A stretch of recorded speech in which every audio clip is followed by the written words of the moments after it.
Welcome to Conspiracy Tube, where we delve deep into the world of conspiracy theories and explore the unknown. Today's video is a mind-bending journey through time as we investigate the phantom time hypothesis. This intriguing theory suggests that a 300-year period of history never actually occurred, and that events from the 7th to 10th centuries were fabricated by historians for political gain. Could it be possible that we've been lied to about our own past? Join us as we peel back the layers of deception to uncover the truth. Get ready to have your mind blown. The phantom time hypothesis is a fascinating and controversial theory that challenges our understanding of the Middle Ages. According to this hypothesis, nearly 300 years of human history were fabricated by Western historians during the early Middle Ages in order to align with their own cultural and religious beliefs.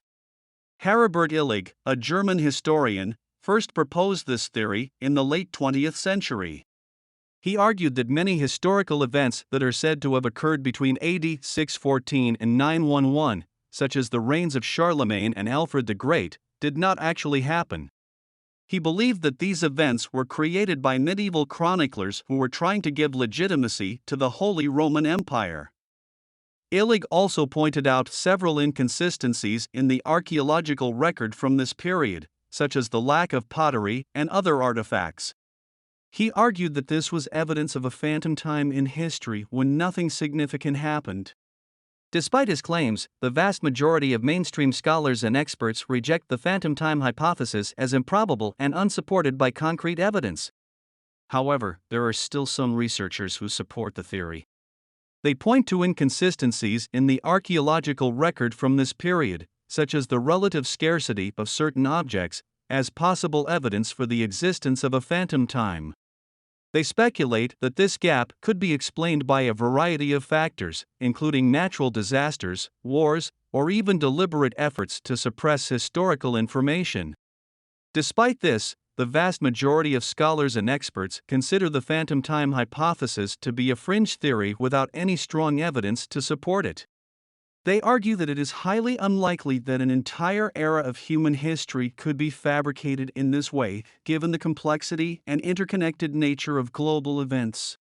One of the main counter-arguments against the phantom time hypothesis is the fact that multiple cultures around the world have independently recorded events that took place during the supposed phantom time period.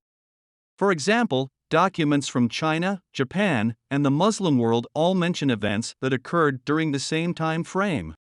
This makes it highly unlikely that these 300 years of human history could have been entirely fabricated. Furthermore, many scholars note that the phantom time hypothesis is based on highly selective readings of history that are often motivated by political or cultural agendas.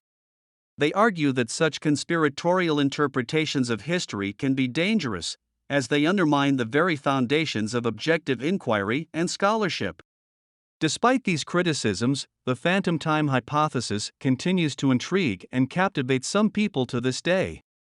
Some researchers continue to investigate the theory and search for possible evidence of a phantom time, while others dismiss it as a fanciful but ultimately baseless speculation. Regardless of its validity, the phantom time hypothesis has sparked important debates about the nature and limits of historical inquiry.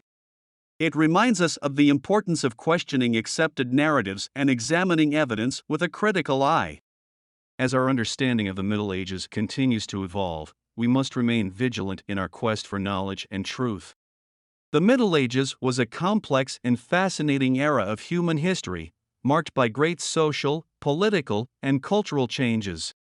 From the rise of feudalism to the spread of Christianity, this period saw profound shifts in the way that people lived, worked, and thought. One of the most remarkable aspects of the Middle Ages was its art and architecture. From the soaring Gothic cathedrals to the intricately illuminated manuscripts, this period produced some of the most iconic and enduring works of Western civilization. These works not only reflect the artistic and aesthetic sensibilities of the time, but also provide valuable insights into the social and cultural context in which they were created. One of the most famous examples of medieval art is the Bayeux Tapestry, a stunning 70-meter-long embroidery that depicts the events leading up to the Norman conquest of England in 1066. This masterpiece not only tells a gripping story of war and conquest, but also provides valuable insights into the military tactics, dress, and social structures of the time. One of the most remarkable aspects of medieval architecture was its use of symbolism and allegory. From the gargoyles on Gothic cathedrals to the intricate carvings on church pulpits, these works were rich with meaning and hidden messages. They provided a visual language through which religious and political ideas could be expressed and understood. Despite their beauty and historical importance, many medieval works of art and architecture have been lost or destroyed over time. Wars, natural disasters, and changing cultural values have all contributed to this loss of cultural heritage. That's it for today's episode of Conspiracy Tube. We hope you enjoyed exploring the Phantom Time hypothesis with us and discovering what could be one of the biggest cover-ups in history. Remember, questioning the official narrative is not a sign of ignorance or madness. In fact, it can lead to revolutionary discoveries and a deeper understanding of our world. So keep an open mind and never stop questioning. If you like this video, make sure to hit that subscribe button and turn on notifications so you never miss a new conspiracy theory. Thanks for watching, and until next time, stay curious.